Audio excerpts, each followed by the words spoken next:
Hello,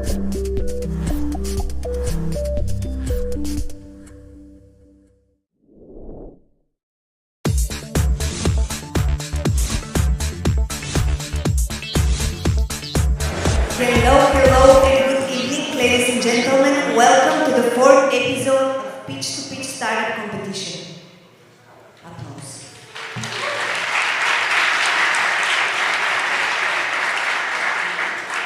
Also, welcome to our audience online. We have 3 live streams on this camera, on YouTube, Omai.TV's YouTube, also on Facebook and LinkedIn of Networking Premium, our hosts and organizers of this competition. My name is and I'm Module Master, which means that I help companies and brands and IT companies to find the right tools for their online communication with branding. Now, are you ready for tonight? We have a full hall. Once again, thank you for being here. Let me ask you, how many of you are for the first time here? Every time, most of you. Applause for you. Thank you for being with us. Thank you for supporting the startups. And good luck to the startups as well. Now, a little bit about the competition. Each season we have 10 episodes, then we have a final, and the winner of the final goes on a very, very special, let's say, startup vacation in Israel, where they meet very cool investors, where they spend a lot of quality time. So, yeah, we definitely need this award to continue. And now, let's welcome on stage our judges. We will introduce them one by one. Ljubomir Stanislavov, CEO and member of the Board of Directors of Automotive Cluster Bulgaria, the Southeast European Industrial Market. Please applause.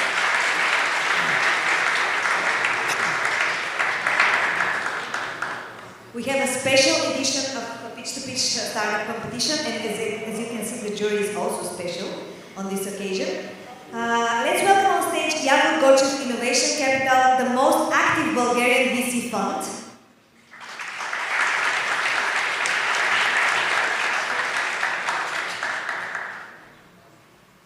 Hi, and welcome.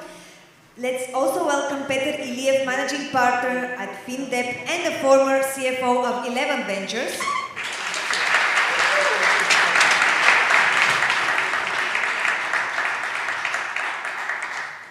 Stoyan Nedin, Vidusha Venture Partners focused on the early stage and growth stage startups.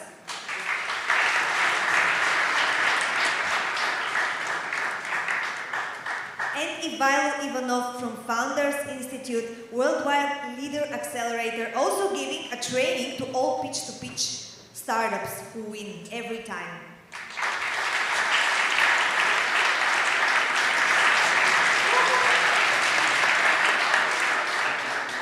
Obviously, last but not least. Okay, so we have 5 startups tonight, and they're all in the automotive and mobility fields. And we are ready to start, right? Okay, just a reminder, as always, you can work with us and vote for them. You will see on these 2 monitors, ahaslides.com/P2P vote.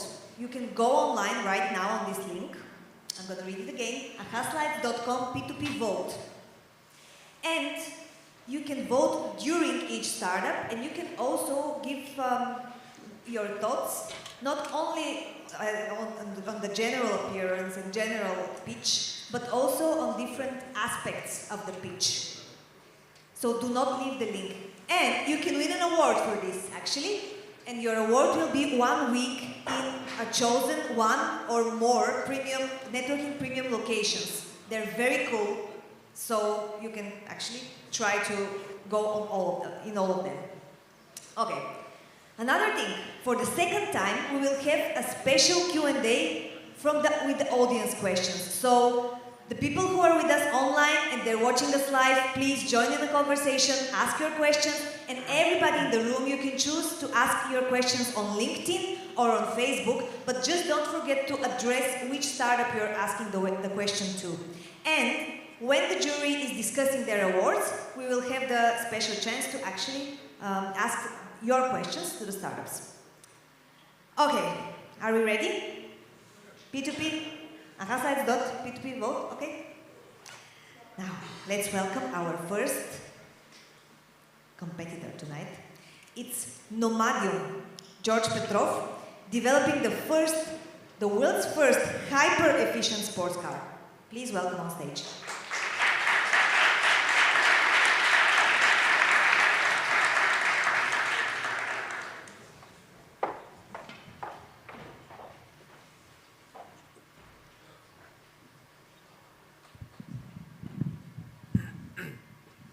Check, check.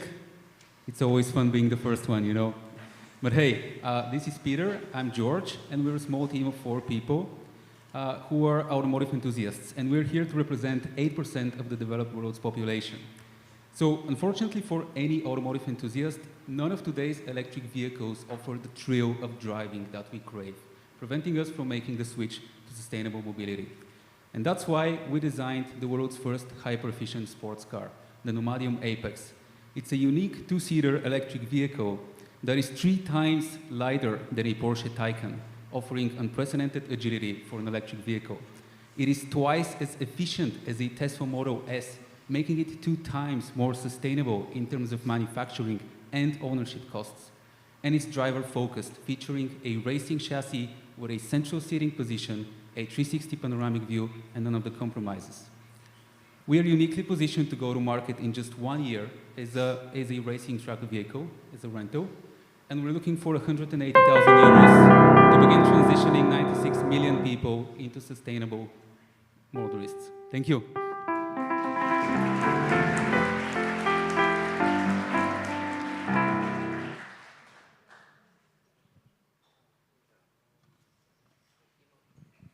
Maybe I can show you some pictures.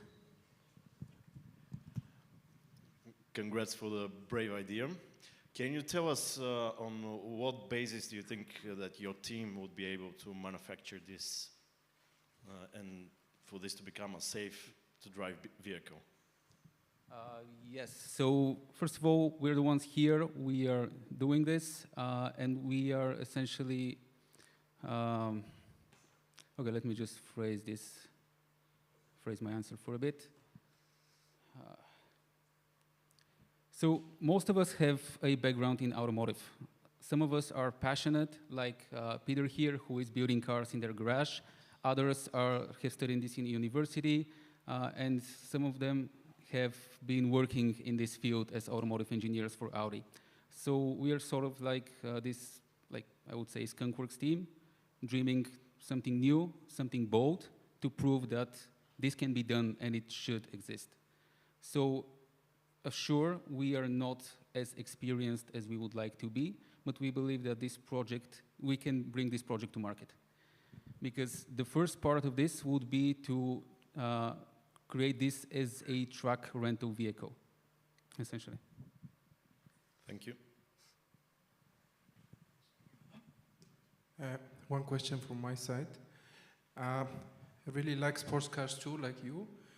But why you decided that you are going to develop a sports cars and not, because there is, the market for the sports cars is very tough. Why sports cars? Okay, you like it, but the money maybe are not there. Yes, so the reason we use the word hyper-efficiency is because we believe that our unique chassis really has competitive advantage over all other electric sports cars. Because we're using a 3-wheeled chassis with a single tire at the back. And we're essentially solving the problems of the reverse strike chassis with electrification by having the ideal weight distribution. And so that's how we can make the lightest possible two-seater vehicle and also the most aerodynamic two-seater vehicle. And it also is powered by an integrated hub motor at the rear, which is the most efficient powertrain you can put on a vehicle. So when you combine 3 of those things, essentially the lighter we make it, the faster it goes. And that's the hyper-efficiency part. And that's how we believe that we can build the best electric sports car. So then maybe you compare it with Porsche, but maybe you have to compare it with Rimac. Yeah, but remats is way out of budget for most people, and we believe we can sell this for something about between $30,000 and $40,000 because we would have the manufacturing advantage because we would be using the smallest battery pack and smaller motors compared to the competition without sacrificing performance and range. Okay, so it's a tricycle effectively, and it's a tricycle. It has three wheels only. It didn't show that very well in the picture, and maybe if you, yeah, the previous one, if you put it somehow differently, it would be a little bit more obvious. And now, I didn't hear that in the pitch. 30, 40 grand for a car like that is no-brainer. Maybe you should emphasize that more. And then another thing is, how defensible is that? Do you have like patents registered or anything like that? We are working on this, yes. We are essentially keeping sort of like a stealth stage right now. All right. But we've checked, and we can get patents on this. Is it you can get, or is it you applied already? I would not like to discuss that. All right, good. I can discuss that later in the show. Yeah. And then, in my mind, this becomes believable when one makes a prototype. Yes. And you asked for 180,000 euros. Is that enough to build a prototype? Yes, that would be enough to build one physical prototype. One physical. With this one physical prototype, we can validate the efficiency and we can validate the performance on a racetrack. And that's how we will then sell this, as we would start a B2B business, selling to the 180 racing tracks in Europe. And this would be a track rental vehicle that they can like reach a return on investment in like 4 to 6 months on each vehicle. Okay, thank you. Okay, nice to see you again. Is it going to be only a track car, or is it going to be road legal as well? Yes, so initially, because we need to go to market fast, we would start as a truck rental vehicle. So we would have one truck racing model. And then, of course, the idea is to create a production vehicle. Okay, and have you managed to raise any amount of money yet? Not yet. What's the plan if you don't manage to raise in the next 6 to 12 months, let's say? We would self-fund this. Self-fund? Yes. Okay, maybe you should self-fund it now. And we don't have the capital to self-fund this amount, but we can like fund it on an ongoing basis. Okay, maybe you should think something about like what Tesla used to do or still doing right now. Many people can, subscribe with $1,000 or something to, save a car, and then maybe you can fundraise some money like that, and Yes, that's the plan. As soon as we have a physical prototype that we can show. Okay. Sorry, I didn't get. How do you plan to actually gain investment? Well, through VCs? Yes. You said self-funding? Well, we don't have the capital, the full amount of capital for self-funding, so the idea What is the way, estimate? What do you mean? Let's say, what is the estimate of the total project until you get the first car on the road? 180,000 euro. That's all? Yes. It wouldn't be road legal, of course, but it would be enough to prove our performance and efficiency. Okay. The car itself would cost 80,000 in parts, and then the rest would be like for the team and the space and the tools, etc.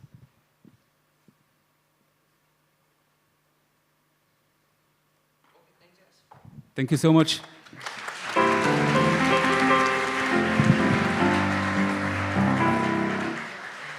Thank you. We will fix that microphone. We are already up to speed, and we will now welcome our next startup. By the way, please applause for Nikki on the piano, who is giving us very subtle musical hints when the time is up. So thank you, Nikki. Now, let's welcome on stage Kolju Sardamov. The startup is Travel With Me, Carpooling in the Future. Is the future, of the future.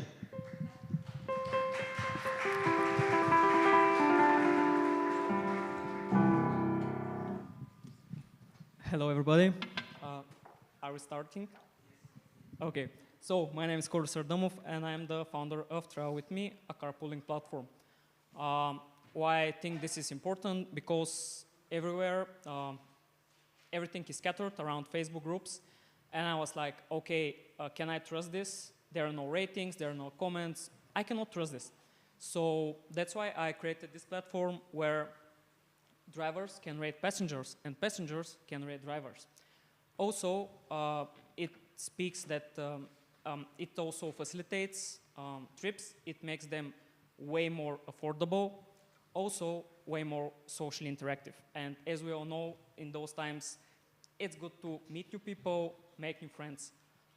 So I think it was a good idea. And also what I am currently planning is to involve a lot of, or at least one or two, or whoever likes, marketing people, experts, to join me in my venture. So thanks for your attention.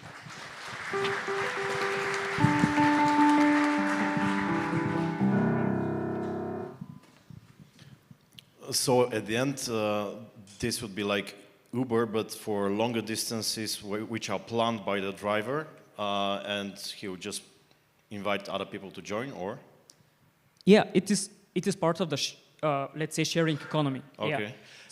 Yeah. Is that correct? So that for longer distances, longer trip, or just city trips? Currently, I'm focused on longer distances, yeah. Okay. And regulatory-wise, if they canceled Uber because of lack of licensing for carrying passengers, if this grows, do you think, how do you plan to handle these regulatory issues? Well, to me, it seems that I'm not a transporting company after all. So I don't know what their legal problem was, but after all, let's say my platform is more of a, let's say, ad-oriented. The problem was that, like, if a taxi should pay a license, then a normal driver should pay a license, and then if you're transporting people, you are selling transport. The taxi company is a transporting company. I am not such. And you'll be charging a commission, or? I won't be charging the passengers. Thanks for the question. My plan is some percent maybe from marketing. I hope so. And on the other side, if you want to, as I said, it's an ad platform. So if you want to create another ad, so if you're obviously the driver and you want to make, for example, you have 2 free trips, then you have to pay, let's say, a monthly subscription.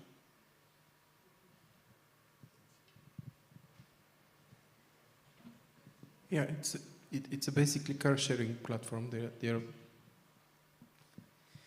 There are many car sharing platforms. So the question is, what is the difference with your platform from the existing ones? It is more of an ad platform than a car sharing one, but yeah, it is a car sharing platform. But let's say that in Bulgaria, I think it can be more popular, and why not me? Okay, so right now we all know how these things work. You go on Facebook, there's a group, let's say traveling from Sofia to Burgas, and you find someone who's driving, or you say that you're driving, and that's it. So basically, if you want to develop a platform, you really need to think how to differentiate yourself, as Lubo mentioned, and then, of course, making the people go out of Facebook to another platform where they have to download an app, install an app, create an account, blah, blah, blah, whatever, it makes it much more difficult. So if it's me and you're making me do 5 or 6 or 10 steps to register, etc., only to find someone to share a drive with, I would rather not do it. So think in this way, how you can really make the whole process very efficient, and how you can actually, make the process easier for the people who are using it. Otherwise, they're just not gonna use it. And then the marketing model that you're planning to do, trying to make money from ads because your site or platform is popular, is quite difficult, especially in Bulgaria, because we are a rather small market. So think in this direction as well. Thank you.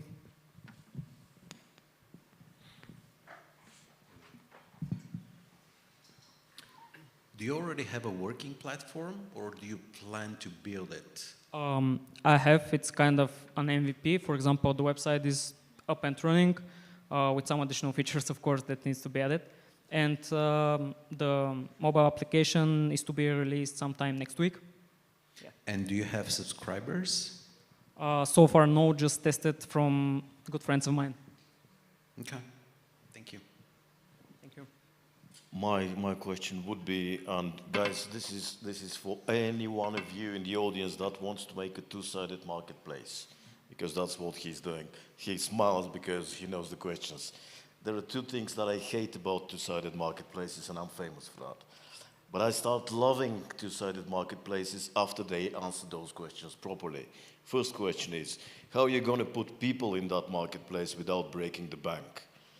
The second question is how you deal with the disintermediation, meaning if they do connect on your platform and make their first piece of business on it, what guarantees, what brings them back on the platform instead of just avoiding you in the next deal? Thank you for the question. Can I start with the second one?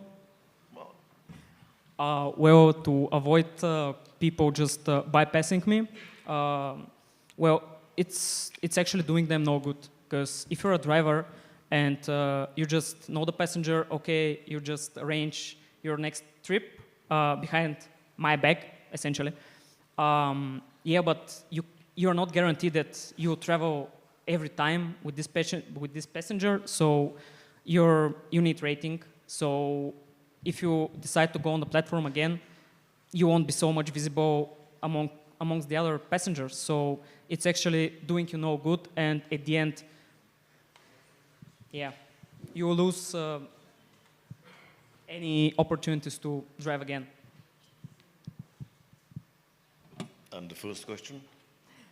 The first question is a little bit tricky. I haven't exactly figured that out, apart from, let's say, I don't know, guerrilla marketing, like presenting this app everywhere I think of, like all the Facebook groups. Of course, before that, I have to add myself to there, so yeah.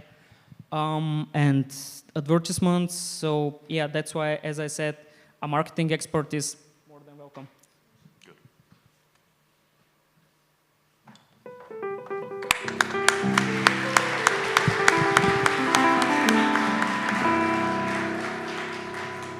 Thank you. Now, guys, are you asking questions on Facebook and LinkedIn? I know the answer, so please hop on the live streams and ask your questions, because we will have a very interesting and heated conversation with the startups alone when the jury is not here. Let's see what you guys think on AHA slides for the, can we see? For the last, okay. We are following also that. Thank you for voting. Do not leave the link, by the way, because otherwise you will not be in the draw at the end. You have to stay on the link until the very end. Okay, let's welcome on stage our third startup tonight. It's Valentin Cohen from Garage.bg, connecting cars.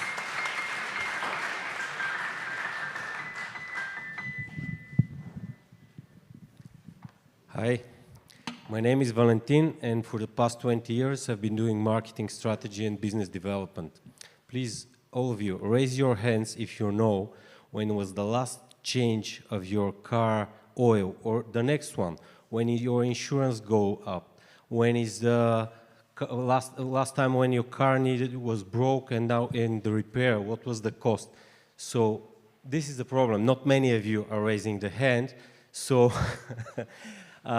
poor maintenance of the car leads to higher costs for you. So what I'm going to propose is to use Garage, because we can help you with seamlessly connect your phone to your car and get all the right information and save you money.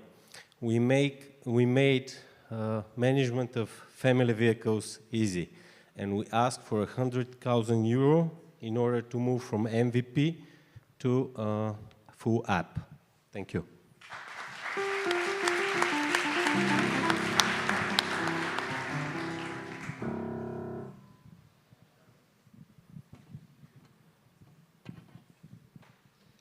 Thank you. So can you tell us how is that different from the competition right now? Apps like Amaranth, I think, is the leading one that combines a lot of features and tracking on your vehicle like this. So there are a lot of apps and there are a lot of companies that provide this kind of service, but they're more focused on enterprise and company. So for personal usage, this is quite expensive, and there is not a lot of offers at the market currently. But you know Amaranth, the app, right? Yes. Yeah. I think it has hundreds of thousands of subscribers.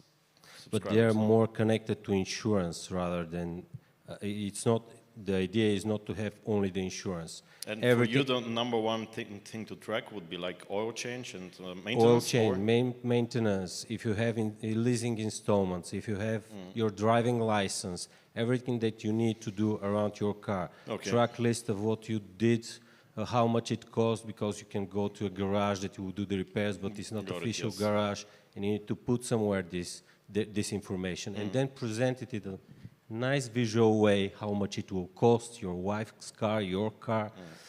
And you'll be charging a subscription? Yes. Okay.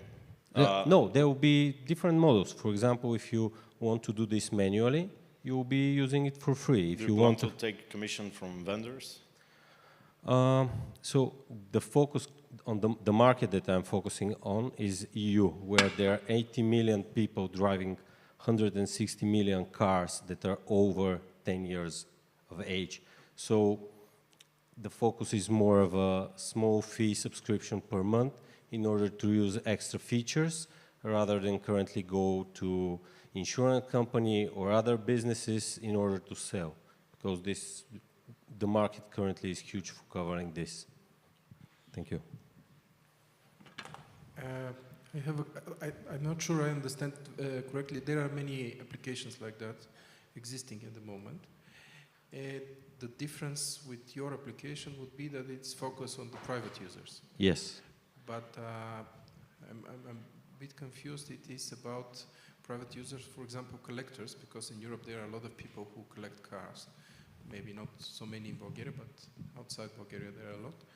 Or people who own very old cars.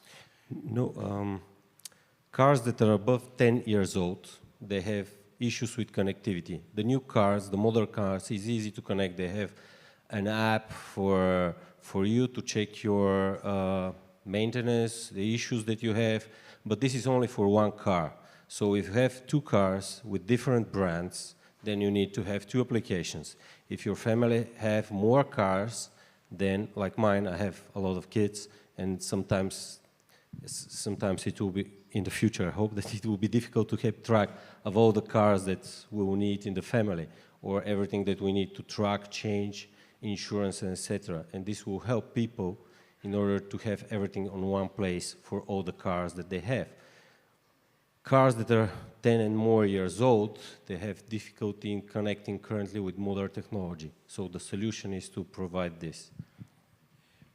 And you are at the stage that you have a web page? I have an MVP. The application? No, I have MVP, and actually I have like 30 subscribers with more than 100 cars.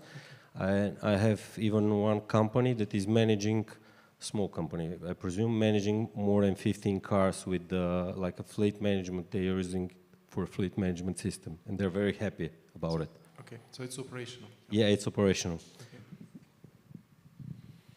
My questions are two again. You mentioned different types of information. One is more, is your license valid, or do you need to pay your insurance and when? So some sort of administrative information. And then you mentioned some sort of technical information. What kind of information, what different types actually are in that thing?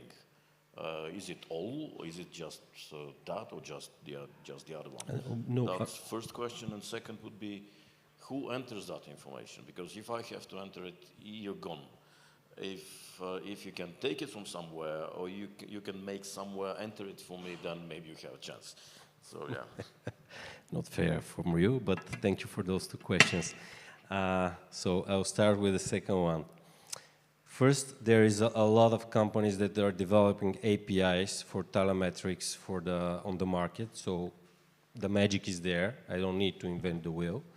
So this will be based on brands, based on functionality, based on the type of connectivity that could be used for those cars. And the first one is, if you want to pay for this service, you will have the opportunity to automate it.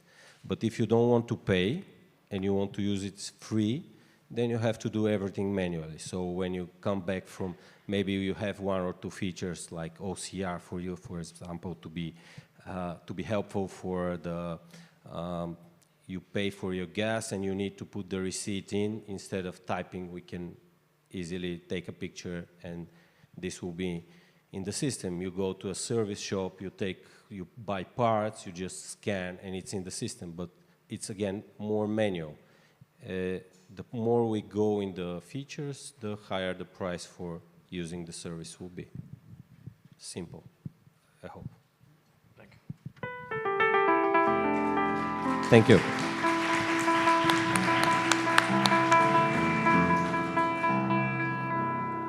Let's see what you guys think. Okay, bravo Garage. Our next pitch on stage will be from Mario Nikolov from Warning, designing the next city motoped.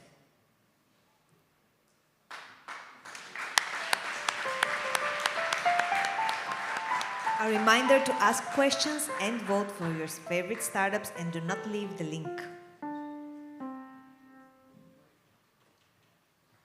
Run faster.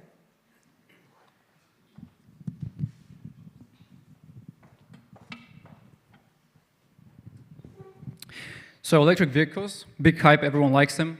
People like to drive them, like to make them. I can make this as well. This is going to be an e-bike with double the range compared to each other e-bike on the market. The market is going to grow from 7 to 44 million in the upcoming 9 years.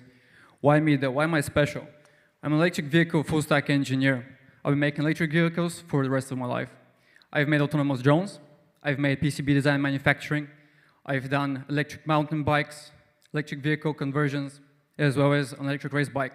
I've done CNC machines, as well as I've written a research thesis for my master's on the electric power consumption of an e-bike. I've gathered a team of people and we're ready to make this into a reality. Actually, we're going to make it. We need 100,000 euro for the prototype. My name is Mario, and this is Warning Machines.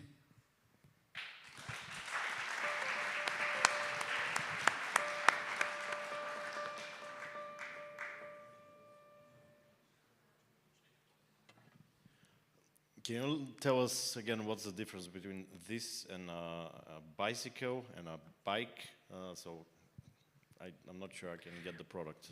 Basically, from a law perspective, this is a bicycle. So it's going to have the limits of an electric bike, basically, but it just has a design that's more relatable to a motorcycle. So, for example, in Netherlands and Sweden, a lot of people, they would like to buy something that's as cool as a motorbike or a car, but not many people have a driving license there. So I thought I'd go with a design that looks a bit bulkier. Okay, so it's something in between. Yeah. And what are the advantages of this rather than an electric bicycle? This is going to have double the range compared to the other ones. Most current other bike manufacturers, or actually bike sellers in Europe, they're mostly rebranding Chinese stuff. So they're using technology made by an engineering company.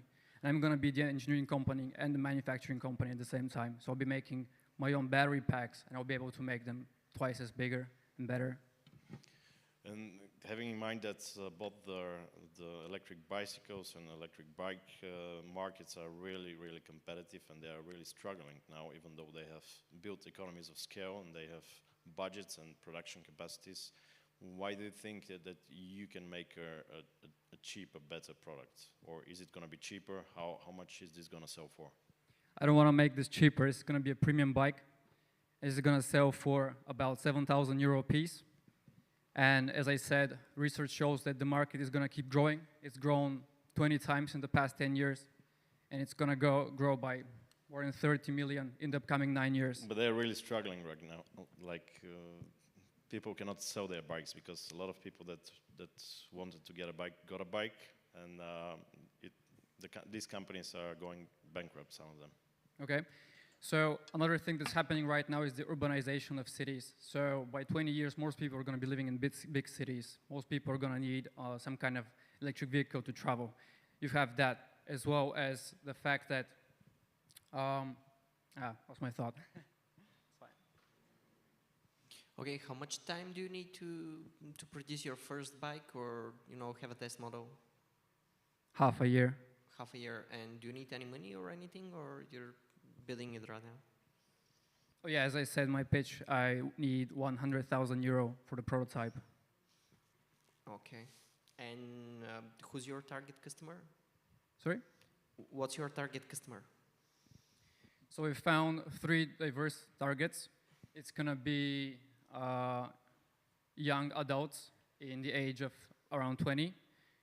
Then you're going to have people in their 30s, which are probably going to be really into tech or gaming. And you have adult males in their 40s, which are really interested in getting something like a motorbike, but they don't really want to pay for an entire motorcycle, and they want something electric as well. Yeah, but motorcycles are not much more expensive than this bike. You can go and get a pretty decent bike, even new one, for 7K euro. Is it going to be electric?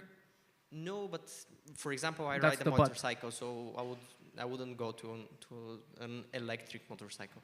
Yeah, probably. Anyway. Yeah, Okay. probably in Bulgaria, yeah. But you're going to start banning them here as well. So. Okay, cool. So yeah, if you're looking for an investment, an investor is always going to ask you, why is it better, who are you going to sell it to, and how you're going to get this person. So the common logic is, if you're building something from Bulgaria and trying to sell it outside of Bulgaria, that's quite difficult. So you need to find how to basically hack it. So yeah, think into this direction. Yeah, to be honest, I actually think exactly the opposite. You should produce it here and sell it outside, definitely. But what I don't understand, why you want to do everything by yourself, battery packs, and this is going to make the product very expensive, and the profit is not going to be really really good. And this is why most of the other companies, they are using ready battery packs and stuff, and the market for this is huge. Right, so I'm not going to be working alone. I already have a couple of people that I'll be working with. We've been working on this for about a year now, and we're going to be outsourcing most of the things at the beginning.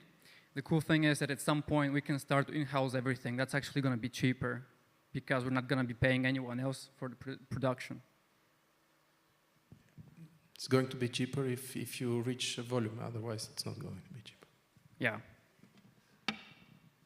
One comment from my side, it's more of a feedback. It was a well-structured pitch, but the delivery was too fast.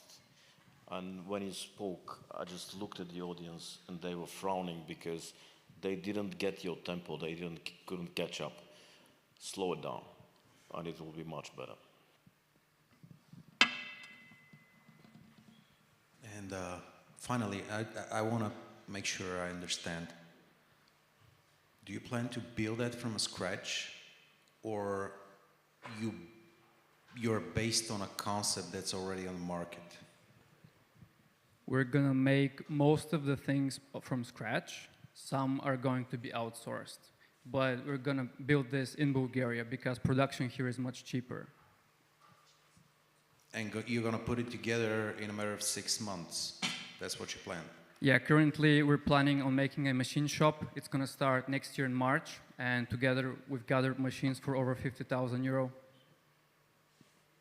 Okay, thank you.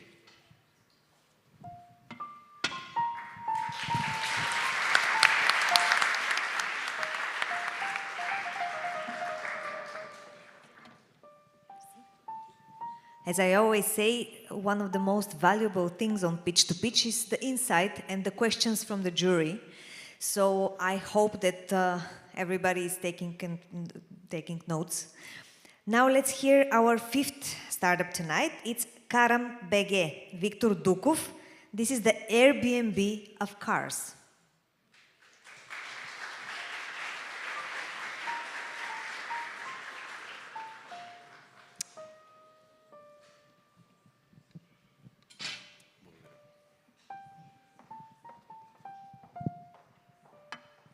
everybody. My name is Victor, and I'm here to present Karen Bege. So, like mentioned in the introduction, Karen Bege uses the same principle as Airbnb, meaning that private owners can share their cars on a platform, and people like you and I can rent them from the platform at a rental fee. We are currently live since end of June. We have about 200 cars already shared on the platform and about 1,000 subscribers on the platform. Rentals are slow but growing steadily. We do understand that Bulgarian market and sharing your car, it is a difficult, a slight challenge in Bulgaria to convince people. That's why we're currently at the stage where we are communicating about what it is, and yeah.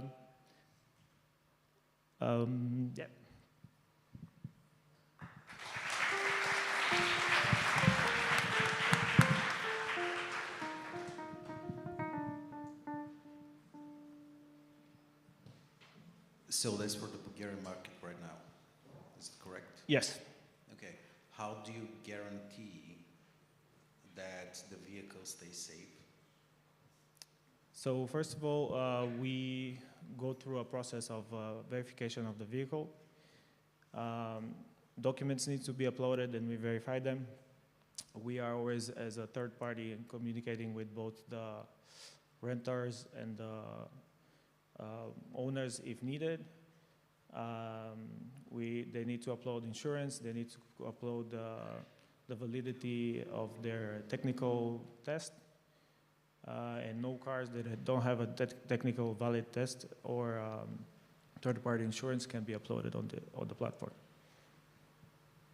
And there is a contract between the owner of the car? Yes, just like a rental company, once a reservation is made, contract is generated, and they can print it out at this stage. They meet, and they look around the car, they mark if there is any remarks before and after, the fuel quantity or any other remarks, sign, and once the rent period is over, they bring it back, check the car, sign up, and yeah, that's the standard process of rentals. Okay, thanks. And one more question. Yep. How do you make money? So, two revenue streams for now, main ones. One is a service fee, just like Airbnb, service fee from the person renting the car from the platform. And the second is a commission from the car owners on each rental. It's a percentage of the rental fee. Okay, thank you.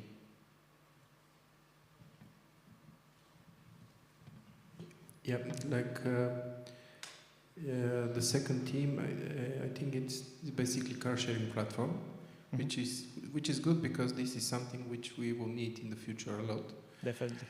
But the question is, there are many car sharing platforms, including the big OEMs, the big automotive companies. They have their own car sharing platforms. What is the difference? Like, for example, there is one which is called Toro, and it is for luxury or exotic, let's say, cars. But from what I understand, it's not your idea. So we are similar to them. Where we are different from them is purely the geography. We are aiming at Eastern Europe rather than the West, where it exists, and there is companies like Toro or other French companies, etc. So what we are doing here is launching it in Bulgaria. There's a huge problem, one, in cities like Sofia, where there's too many cars, and for a lot of people, the car is not used 100%. So we're giving a solution to that. It could be a passive income for a car owner that is not using his car.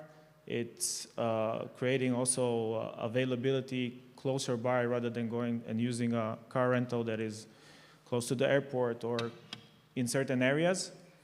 And And also we, throughout the testing period or communicating about the platform, we also saw that in smaller cities in Bulgaria, there are people with cars, but there's not necessarily a lot of car rental companies. So many people call us and ask us about this platform and the service in the smaller cities where maybe a service or the mobility is a little bit more difficult. You said that you're live. How many subscribers you have until About 1,000. 1,000. And how many transactions have happened on the platform? Throughout the last 3 months, it's about 10 transactions per month.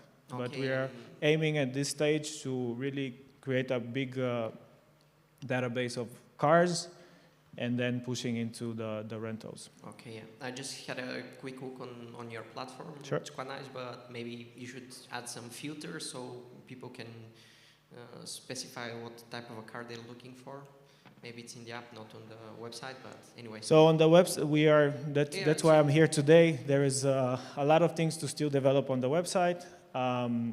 And in the future also develop an app which will facilitate a lot more the... Okay, exactly. Yeah, that's my question. Yeah. What's your plans for the future, but not like what you need to develop on the website, but the big picture. So you're planning to go to other countries, or Yes, what are your so expansion plans? at the moment, like I said, we are focused on developing in Bulgaria and ideally in the rest of Eastern Europe, where this kind of service is not available at the moment. Okay, and what do you need? Do you need money or contacts or whatever? What do you need? We do need money to keep pushing. How much? I don't know. Okay. We can go into details for that. Can you tell us what's the average duration of the sharing? Sharing? Yeah, how many days, and also the average price per day that you're targeting, not maybe So what's now and what you're envisioning. So the prices, we are not the ones setting out the prices. The car owners do that, and it's all according to the... But you have assumptions that this is going to be competitive with other alternatives on the yes, market. yes. So what's the average that you expect? Like 1 week for 30 level per day, for example? Honestly, since we've launched, we see a bit of everything. There's a lot of people that don't own cars in the city and need a car for the weekend. There's people that, for example, don't have a van and they would like to rent a van to move. So this is more like a day or two kind of rent. But there are a lot of people traveling into Bulgaria, a lot of Bulgarians coming into during the holidays, during summer, and these are more like a week or two rentals. So we do have both. But not like a few months or a year, because this market also exists. We are renting up to 30 days, Okay. not more. This is a completely different market. And the pricing, sorry? The pricing, they are, I would say, our average of 50 level per day, depending on the cars. Most of the cars are, let's say, within the 10 years old. But again, it really depends on the type of cars. And this is a diversity of cars on the website. Thank you. Thank you.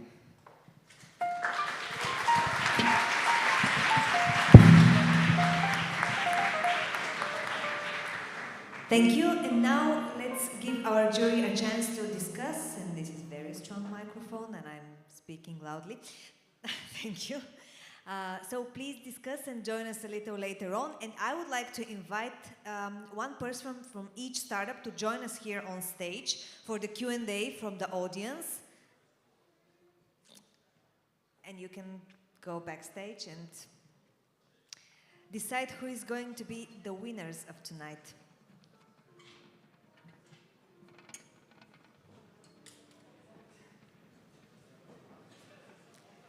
Mobility startups show us that you can move up to speed. Thank you. Please welcome. First gear, second gear. Another mobile joke from the stage. Thank you. Hi, welcome. And before we start the Q&A section, you still have a chance to ask your questions on LinkedIn and on Facebook or YouTube. but Omai.TV YouTube. But in the meantime, we will hear our keynote tonight. I would like to welcome on stage Nir Zavaro. He is an Israeli entrepreneur who wrote the book Fuck the Slides and is here to share some wisdom with us. Or feedback, he will decide. Hi everyone, it's always a nice thing to come visit. תודה רבה. אנחנו מכירים. It's amazing, you're standing up on stage, you're pitching, you're presenting, you have your slides. You guys are forgetting one important thing. You, my friends, are the presentation. You are the storytellers. But yet, when we stand on stage, sometimes we've prepared amazing, beautifully designed slides. But did you write your story? Because if not, it's kind of weird. You are just improvising to ask for $1 million. And my suggestion to you is, think about writing. You see, storytelling is the craft we do the most, yet practice the least.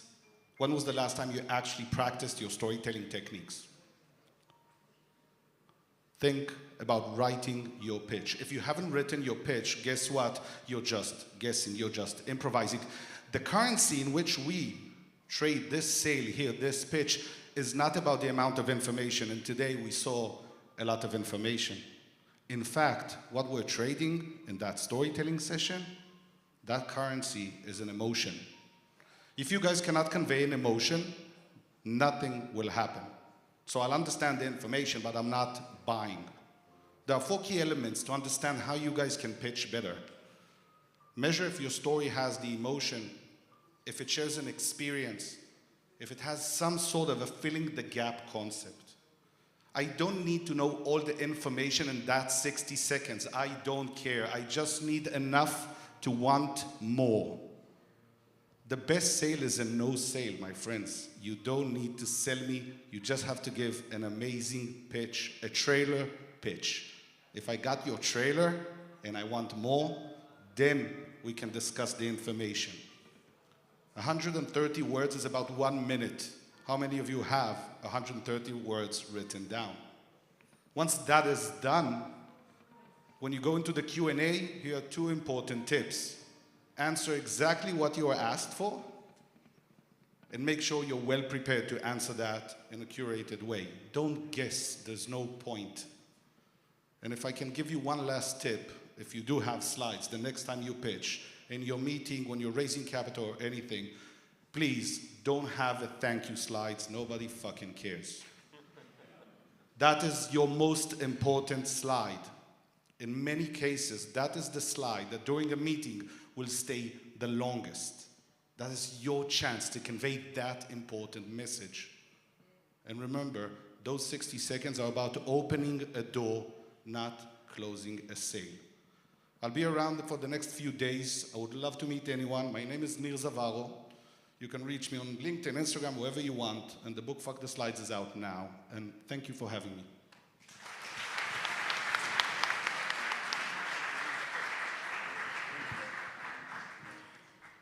How are the seats? Hot? Comfortable? Ready? Okay, let's start with Nomadium.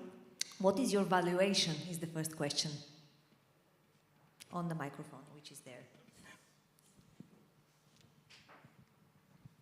So at the moment, it will be about 1.5 million euro. Okay, and who is your ideal client? So the ideal clients are young automotive enthusiasts, because we are targeting exactly this price range. The average price range is $38,000 for an automotive enthusiast to buy sports cars.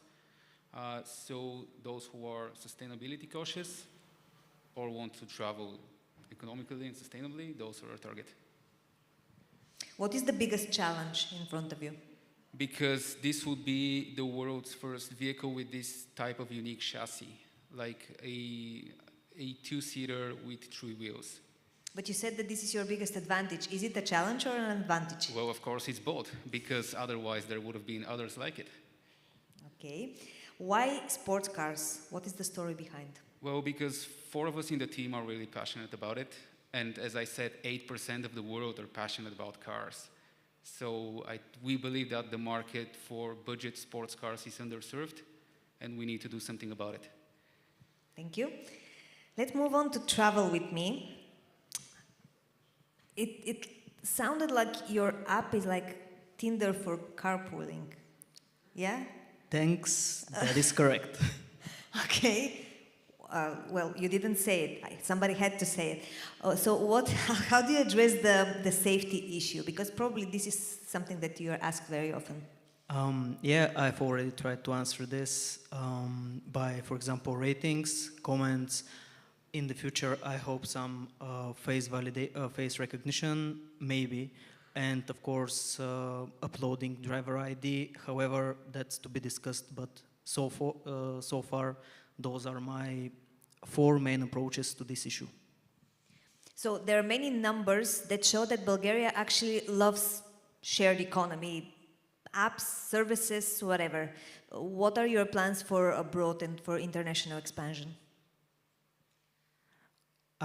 Initially, I thought that would be a good idea, but so far, I think Bulgaria is big enough to make many people happy with their traveling. Okay, so you're staying here. And another question to you, where are you in the development? Sorry, can you repeat that again? Where are you in the development? I don't think I understand the question correctly, but for example, I'm doing all the development, the mobile app, the backend, everything.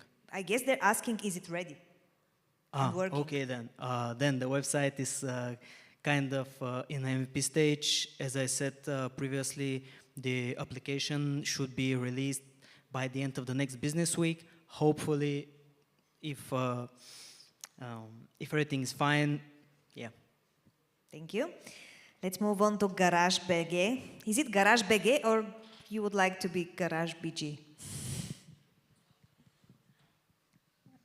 I guess it's a question for the markets as well. Okay. I'm going to start with the last question. Is it a freemium? Yes. Okay. So as long as you use it without expecting any automation and you do everything manually, it's free. Who is the ideal client? Is it businesses or just people? Currently on our platform, we have a small enterprise that is managing 15 cars with this app. So everybody that wants to have track of what they are expending and want to save money is the client of the platform. Why is it better than the usual guy that fixes your car? Why do you need to follow the track expenses to have like a passport of the car? Because there are a lot of studies that show that if you do the maintenance correctly and in time, you save money and you can keep the car living longer. If you are not managing correctly all the things that are needed to be maintained regularly, then you can have cars that will, parts that will break down. You'll have much more fuel that you use, much more oil. You will so not. It's about prevention rather than. It's more prevention than following. Yes. The history. Okay. And the last question: is it better for old cars or new cars? As I said, it's for all cars, but old cars they don't have connectivity the way the new cars have. So, for example, new car that come out 2022, 23, they usually are app connected directly to the producers of to the manufacturer of the car. They have the app and you can directly connect to your car. But what if your car is 10 years old? Then how you connect to it, how you get the information. What if you have several brands at home for you, for your husband, for your kids? Or I have 2 motorcycles and 2 cars. So for me, keeping track of everything is like I need to put it somewhere. Okay. Thank you. Let's move to warning. And again, with the last question from the audience, what is the target volume after the prototype is ready? So at first we're thinking of making about 5 per month. And this is going to be premium bike with a lot of customizability. So even with 5 a month, we're going to be making more than 20,000 a year. And depending on, it's going to be a community-driven product. So whatever the community wants to have in the product, we're going to put that in. Where do you produce and how many can you make in a year? You just answered the second part of the question, but where do you produce it? Where? Yeah. Oh, here in Sofia. Yeah, we already have 2 places, like small machine shops, and we're going to be combining them, and next year around March, we're going to be making a larger machine shop, and we're going to have machines for more than 50,000 euro combined. And we're not going to be only producing parts for our project, we're also going to be doing rapid prototyping for companies as well. Okay, the last question, why you? I guess every entrepreneur hears this question often. Yeah, I guess 7 years of electrical engineering kind of teaches you something, and you start seeing flaws in everything around you, and you're thinking, I can make this better, I can make this better. And you start looking for solutions. You don't spend time on Instagram. You just spend your time studying. And basically, most electrical engineers, they go and they work for a big engineering company. And even though they know a lot, they just don't make anything. And I decided I want to go into the entrepreneurial route, and I want to start making stuff. And I have the knowledge to make it. So it's just hard work and patience.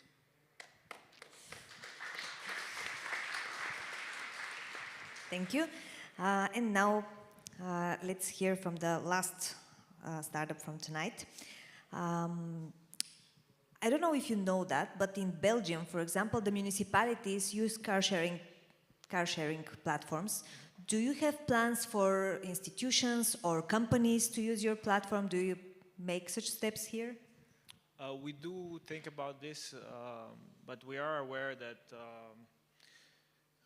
we would like to focus on the population and the fact that many people here own more than 2 cars. These cars are not driven a lot.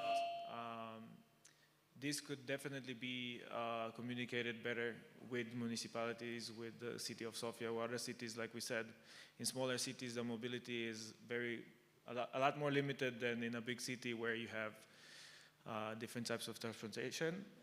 So yeah, definitely. So I guess you've heard this a million times, but everybody says, a Bulgarian would give their wife before their car on these platforms. In the same time, every time a startup like this is coming to the market, usually they have a lot of cars, but then not enough deals. So what is the situation with you, and what do you think is the real problem? The real problem is that culturally, it takes us a little bit longer to accept this type of concepts. But it's not impossible. We do get very positive feedback from a lot of people. Also enters the factor that it is a passive income, meaning that we bought a car, we invested in a car, and this car is not always used 100% of the time. And the fact that it's a car that we spend money on can generate back money, this is a very important point. And a lot of people, even though culturally speaking, in Bulgaria we love our cars, making money without a big effort is also some characteristic of a Bulgarian soul. I think that you said that during the pitch, but still, how much can an owner make in a month? Is one of the questions from the audience. Well, it really depends on the type of car he has. I would say an owner with an average car can make between 500 and 1,000 leva per month, depending how they market their cars. They do need to consider the prices on the website and be competitive. It's a marketplace, realistically speaking. So yeah, I would say between 500 and 1,000. Another thing is that abroad, usually those people who share their cars have even tax privileges. Do you work with institutions here, or is it just in the wild dreaming part of the business? Well, not the wild dreaming, but we're not at this stage yet, let's say it like this. Okay, thank you. Let's see if we have new questions. Are you active? Don't disappoint me. Okay, we asked all the questions. The jury is ready. Thank you. Thank you.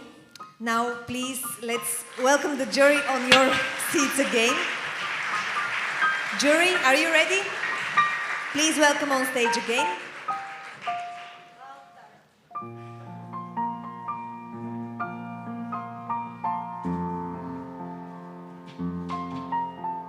Big applause for the jury so they can hear us and maybe join us. And now it's time.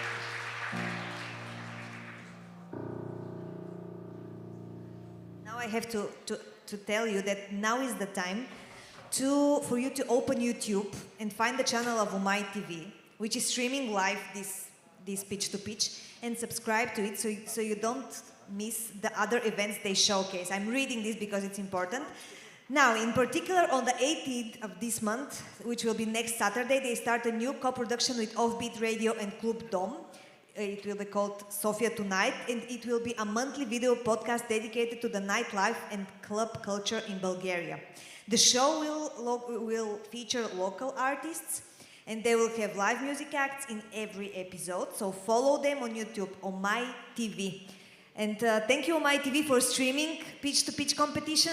The jury, please welcome on stage. Big applause for them. Thank you.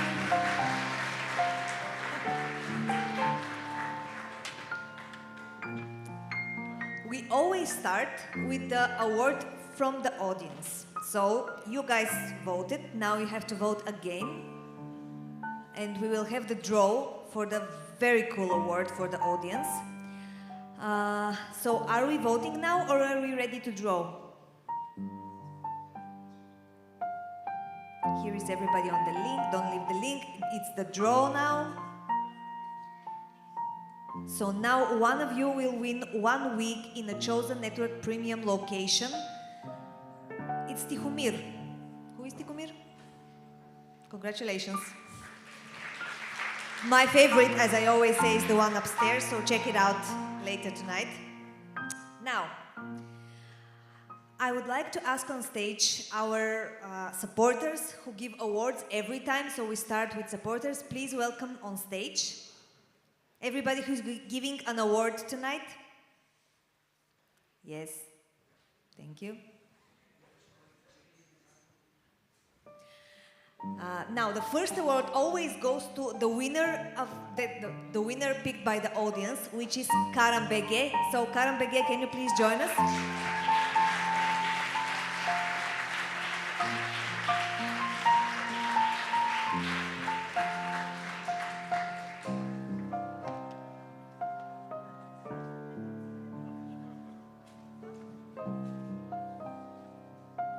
Can you present your award and say which startup is winning?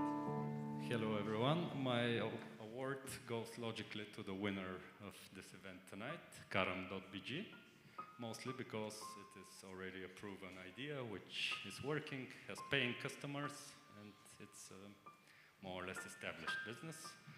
And it is a price value €500 in-kind contribution for strategic legal advisory services to help you grow and achieve positive impact to the society and to innovation.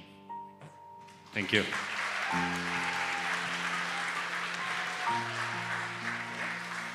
A startup that pitched on Pitch2Pitch and is already in funding and the second round of investment, Micro Markets by Ivailo Nikolov, is always awarding the winner of the audience. So here is the microphone. You are. No, you are Ivailo. Okay. Karan Bege. Karan Bege.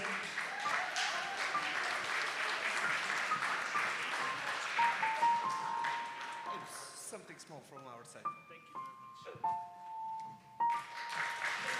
Small but tasty. I would like to also welcome, don't leave the stage because you have a third one from Founders Institute. You can present the award. Yeah, sure, okay. We are the largest pre-seed accelerator in the world, and because I'm lazy and don't want to choose, that's why I give our award to the winner of the audience. you get a free access to our next cohort. And if you really want to go big, let's talk. Congrats.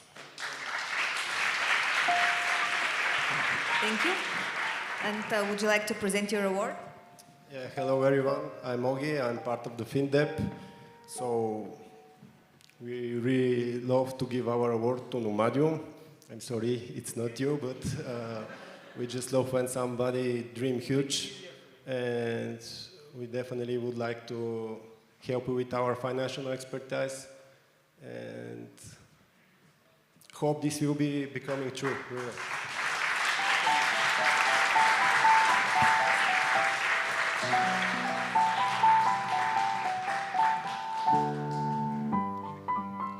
Thank you.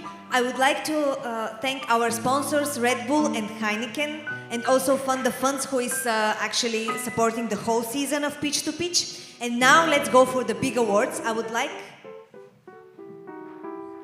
to invite, there are some signs back there, I don't know. I would like to invite on stage, oh, we have one more. Please join me. Don't give up.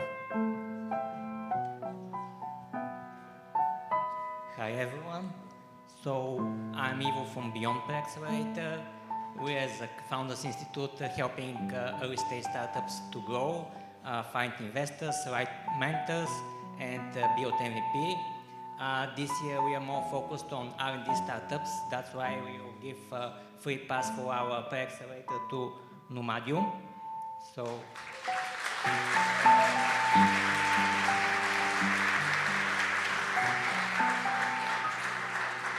Let's hope we will build something meaningful. Congratulations.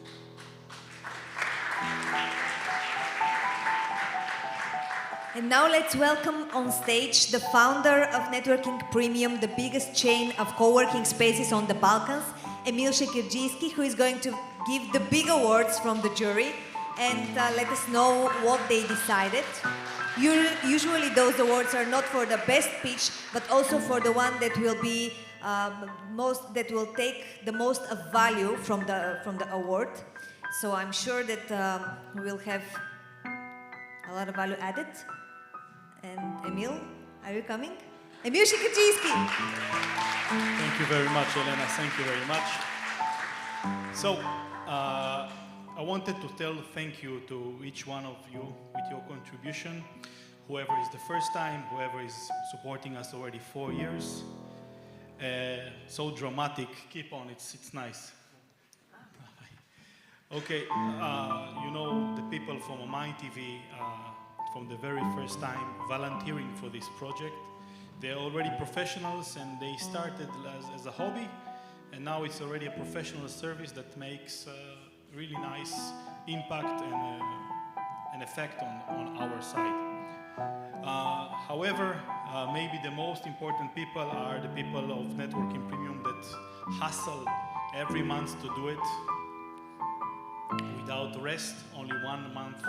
So I would like to invite them, Tetsi, Carolina, if you can leave the station, Bojo, come, whoever can come, Giuseppe, come. Let me not miss someone. Of course, if I will miss my wife, it will be a big scene. So Monica, come on stage. Lubena, where is Lubena? Where is Lubena? I don't see here. And Nikki that's playing from behind. So basically, we never skip a month and we create this competition. And maybe you can learn from this that if you keep doing what you're doing, eventually you're going to be successful. There is no other choice. If you think about it, like you might change, move right or left, do something else, but the persistence and waking up every day and going to work, even though success is not seen, and just doing it, in the end you will be successful. Trust me, there is no other choice. It might take 4 years, it might take 2 years, you never know. And you need to go with the head on the wall, maybe, and the wall will be break. Might be easier ways to go around, maybe yes, maybe no, but keep going and keep doing it every day. This is my lesson to you. I hope you manage to take it into your own businesses. And now I would like to give the awards from our side. Just give me a second.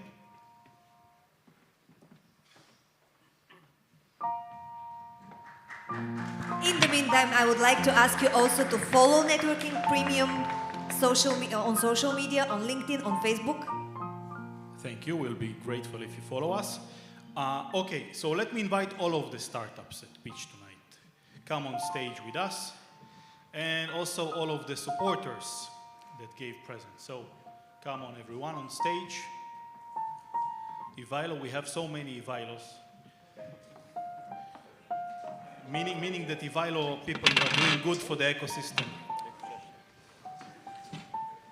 Okay, so please try not to look behind me as much as you can. So, the winner tonight is not necessarily the best startup. Actually, sometimes it's even the opposite. It is the startup that our grant will help the most. We'll give a grant to co-working credits, to events, to hotel. All of the services of Networking Premium can be used with these credits, and basically we decided based on whom it will help the most. Nobody omits you, 4,000 left.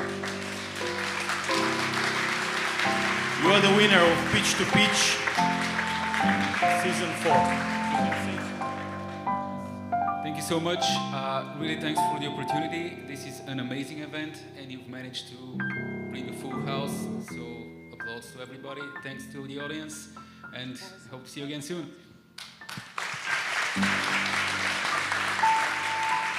Okay, we have more winners as you see. I cannot hide the checks. Second award goes to Karan BG. You're the second winner. Thank you very much for the opportunity to present our project, and we hope the best for everybody. Thank you. And we do it rarely, but we have a third winner. Who do you think it will be? Who? Garage. Strong for Garage. Garage, I think you won the audience as a good startup. However, we're giving it warning. Good luck. Say a few words. What's the price for it? 2,000 leva? 2,000 words, maybe. 2,000 words. That's so much more than my pitch.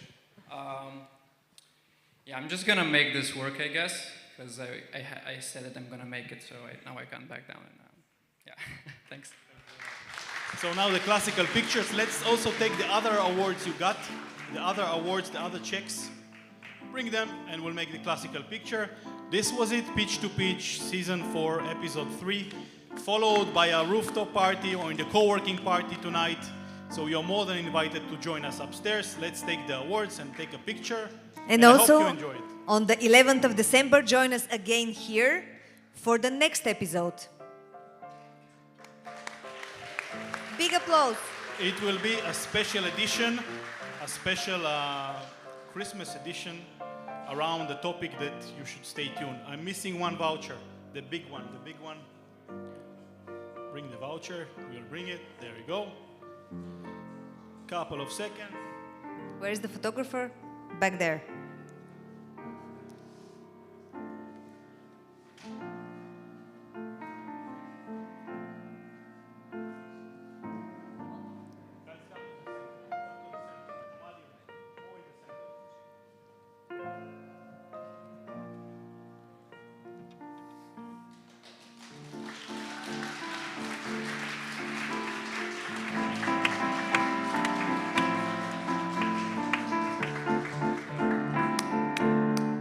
Thank you for being with us. See you next month.